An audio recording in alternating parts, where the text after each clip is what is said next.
have this lovely old oil lantern here, and the wick that was in it had become, well, it was a very soft, sort of flabby wick, and it wasn't winding up and down at all. So I went to a number of camping shops, etc., and finally found a commercial wick that would fit. It's a 12mm wick holder, but the 1/2 inch wick just jams up in it. This is a 3/8 wick, or about 1 centimeter, 10mm wide, and still didn't go up and down in it. So I had a look, and what had happened is there was a lot of baked in grunge and stuff down inside the wick channel. So carefully in there, took the wick out using fine needle file and some sandpaper and things, making sure not to run into the winder wheels, because I didn't want to blunt them. But scrubbed away inside there until all of the baked on junk was scraped out. And then I pulled a piece of canvas, heavy artist canvas, through the slot. I cut a strip of it, and I'm pulling that backwards and forwards to dust out the last of the junk, when I realized that looked like a wick. The idea of being able to make my own wicks, because this was such a hard to find size, the halves all the way out to 1 inch, everybody seemed to have those, but 3/8 just didn't want to.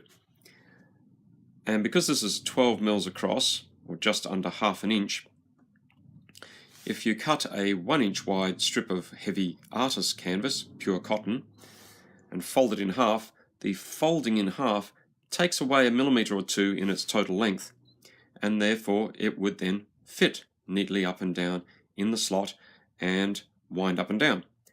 So I proceeded to fold this piece of canvas in half and run some quick stitching up and down using a cotton thread, and hey presto, we have our own homemade wick, and that's it there.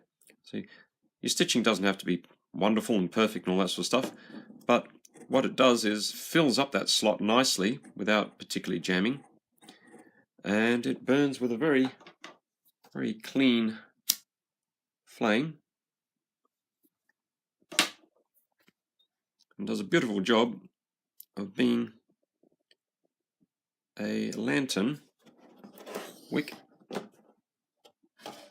There we are.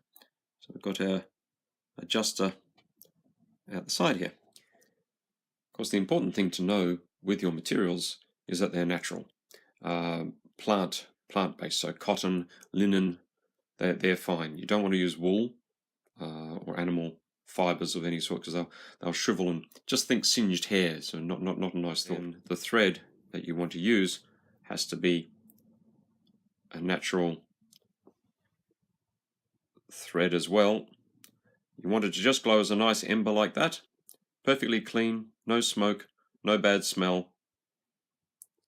If it blobs, if it fizzes, throws up black smoke or things, then it's a synthetic, and you don't want to use that, because that's going to melt and blob in the wick, in the stitching that's holding your wick together.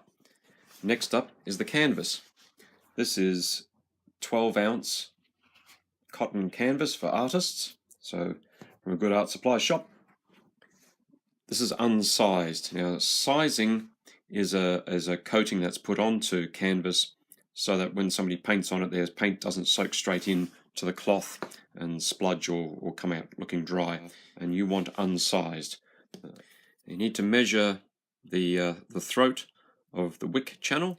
It's just under 1/2 inch wide. Now, as I was saying, the folding of the material means that it will take up slightly less width than the length. So you want to do a wick that's twice that width. Now, take a bit of care with this. You want to line up your ruler with the threads. You don't want to be coming across the threads at all, because that will give short threads that, as it gets used and wound up and down, they'll peel off out the side and clog up things. You want to ideally be cutting along a single thread on both sides. So we'll do that, mark it out. Just using a pencil. Of course, that's just graphite. That's not going to anything funny. Marked out the full width there, but I'm also, while it's still part of the whole piece of cloth, I'm going to mark off the halfway mark.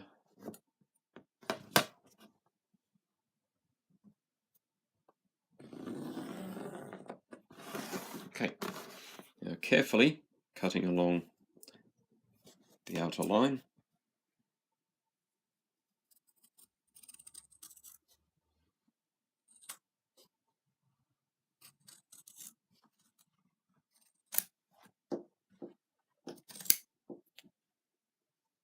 Like so. There's two ways we can do this. There's simply fold it in half, edge to edge, like so. My only concern is that in use, this edge along here might get a little roughed up and cause you problems. But having said that, that's what this one is here. And that's the cut edge there, and it seems to be surviving so far quite nicely.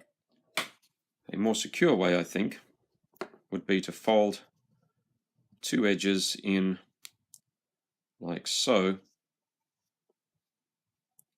to make a tubular wick. It's a little more awkward, but that will have the cut edges in the middle, and we're going to sew either side of it, and then you just make sure that the feeder wheels, the little cog wheels, run on the back of it, and that should make it for a very safe wick, including if you've managed to cut slightly through a thread or something like that. That should keep it all out of harm.